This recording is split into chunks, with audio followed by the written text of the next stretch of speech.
আমাকে প্রেসিডেন্টের military secretary directly আমার মোবাইলে একটা টেলিফোন করলেন। আমি একটু স্ট্যান্ড হয়ে গেলাম। নর্মালি প্রোটোকল অনুযায়ী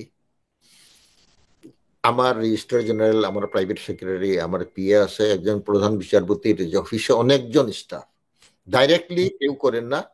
আমাদের ওখানে ডাইরেক্টলি টেলিফোন করেন প্রেসিডেন্ট অথবা প্রাইম মিনিস্টার অথবা আইনমন্ত্রী যদি প্রয়োজন হয়, স্যার আমি একটু আসবো কিনা, এই রেড ফোনে, এছাড়া ইয়ে হয় না। তো বললো যে বললেন স্যার, এটাকে মাননীয় মহামান্য রাষ্ট্রপতি আপনাকে একটু এক কাপ চা খাওয়ার জন্য সন্ধ্যার সময় আপনাকে ইয়ে করেছেন, সালাম দিয়েছেন। আমি আমার সেক্রেটারিকে ডাকলাম, বললাম যে তোমাকে কোনো কিছু বলা হয়েছে বঙ্গভবন থেকে? বলে স্যার আমাদেরকে তো কিছুই জানি না, আমরা কিছু জানি না, আমাকে এরকম আমি যাব কিনা, আমাকে তো ডাইরেক্টলি ইয়ে করলো। আমি আই অপটেড টু গো, আমি গেলাম। আমি যাওয়ার পরে সেখানে গিয়ে কিছু সময় অপেক্ষা করলাম, এরপরে আমাকে প্রেসিডেন্টের রুমে নেওয়া হলো। প্রেসিডেন্টের রুমে গিয়ে দেখি প্রেসিডেন্ট, প্রাইম মিনিস্টার, আইনমন্ত্রী এবং অ্যাটর্নি জেনারেল। আমি তাদেরকে দেখে আমি তো আমি আমার বুঝার আর কোনো বাকি হলো না। আমার এই নিমন্ত্রণ বা আমাকে যে রিকোয়েস্ট করা হয়েছে এটা অন্য কোনো উদ্দেশ্য। আমি এমনি মেন্টালি খুব প্রেসারে ছিলাম, কারণ কালকে পরের দিন আমি রায় দেব, যার পরিপ্রেক্ষিতে আমি একটু সময় নিলাম যাতে ইয়ে হয়ে যায়। আমি অস্বস্তিতে ছিলাম যে এটাকে একটু স্বাভাবিক করে আমি বললাম। এরপরে প্রাইম মিনিস্টার ডাইরেক্টলি বললেন যে আপনাকে এই ডাইরেক্টলি যে 16 অ্যামেন্ডমেন্টের জাজমেন্ট সরকারের পক্ষে দিতে হবে। আমি শোনার সাথে সাথে আমার মাথা চক্কর দেওয়া, মানে মাথা ঘোরা আরম্ভ হয়ে গেল। কি বলছে, জীবনে প্রধানমন্ত্রী কোনোদিনই আমাকে রিকোয়েস্ট করে নেই কোনো ব্যাপারে, এই প্রথম উনি আমাকে বললেন। আমি বললাম যে আপনি কি বলছেন, আপনি এক্সিকিউটিভের হেড, আমি জুডিশিয়ারির হেড, আপনি আমাকে এটা বলতে পারেন না, এটা অন্যায়, একেবারেই হতে পারে না। আর আপনি প্রেসিডেন্টের সামনে বলছেন, আইনমন্ত্রী আছে, আপনি বিচার বিভাগকে একেবারে খাটো করছেন।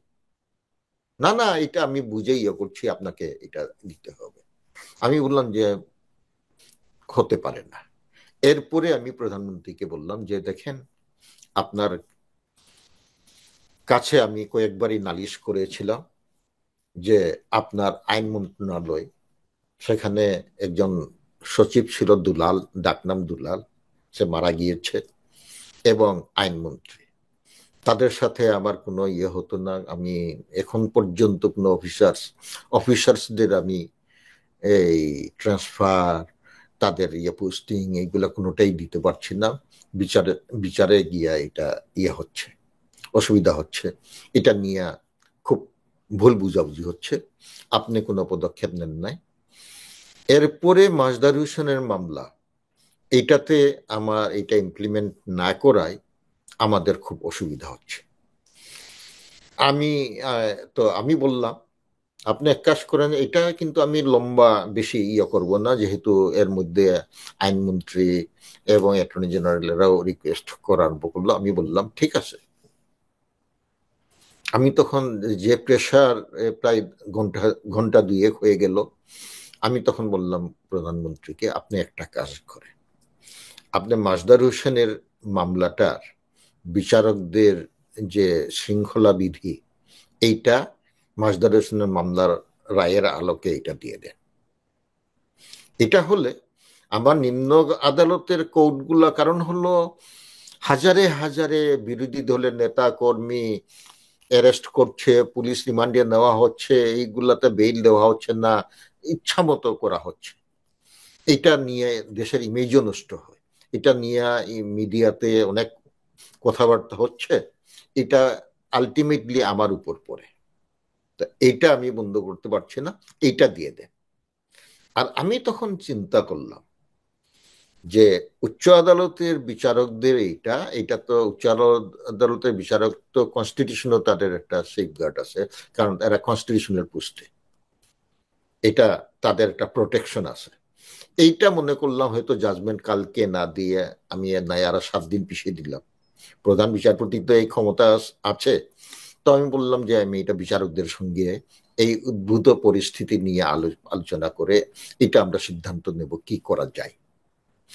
প্রধানমন্ত্রী স্ট্রেট ওয়ে বললো নিম্ন আদালতের এটা হবে না, এটা আপনি ভুলে যান। আমি বললাম তাহলে এই সুপ্রিম জুডিশিয়াল কাউন্সিল অ্যাবলিশ করে যে আপনি পার্লামেন্টে নিয়েছেন এটা আমি হতে দেব না, আমি আমি ইয়ে করবো না। এরপরে প্রধানমন্ত্রীকে আমি বললাম যে দেখেন কালকে যে রায় হবে, আমার আরো যে 6 জন বিচারক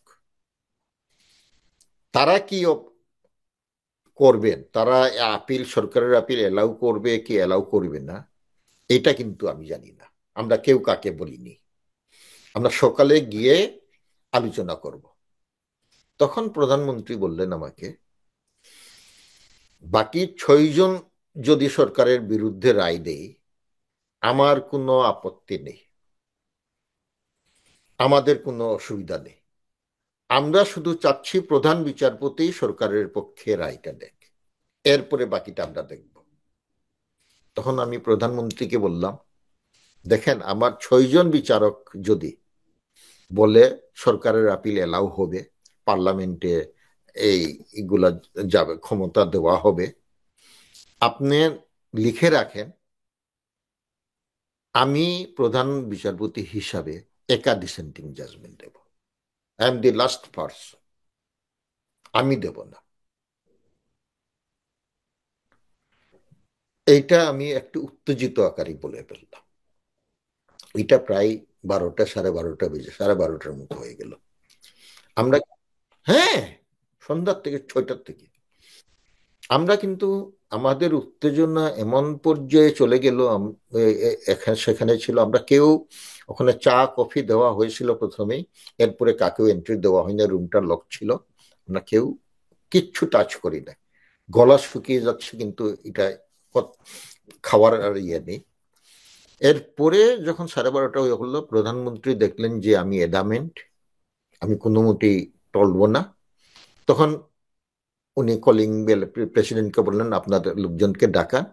প্রধান বিচারপতি, এখানে আমি একটা ভুলে গিয়েছিলাম, আমি তো যখন এটা এক্সট্রিম মুহূর্তে চলে গেল তখন আমি প্রেসিডেন্টকে বললাম যে দেখেন আপনি আমাকে ডেকেছিলেন, আমি আপনার সাথে যে সম্পর্ক সেই সম্পর্কের খাতিরে আমি চলে আসছিলাম,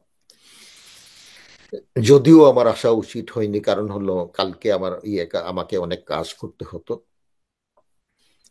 এখন আমি আপনাকে বলছি এই অবস্থায় আমাকে প্রধান বিচারপতি হিসেবে থাকাটা ঠিক হবে না, আমার বিবেচনা এটা ঠিক হবে না, আমি আপনাকে এখন রেজিগনেশন, আপনাকে মুখে বললাম, আমি বাসায় গিয়ে রেজিগনেশনটা আমি পাঠিয়ে দেব। একেবারে প্রেসিডেন্ট আর প্রাইম মিনিস্টার জাম্প মেরে উঠলেন, কি বলছেন, কি বলছেন, আপনি এটা করলে তো সাংঘাতিক, এটা কেলেঙ্কারি হয়ে যাবে।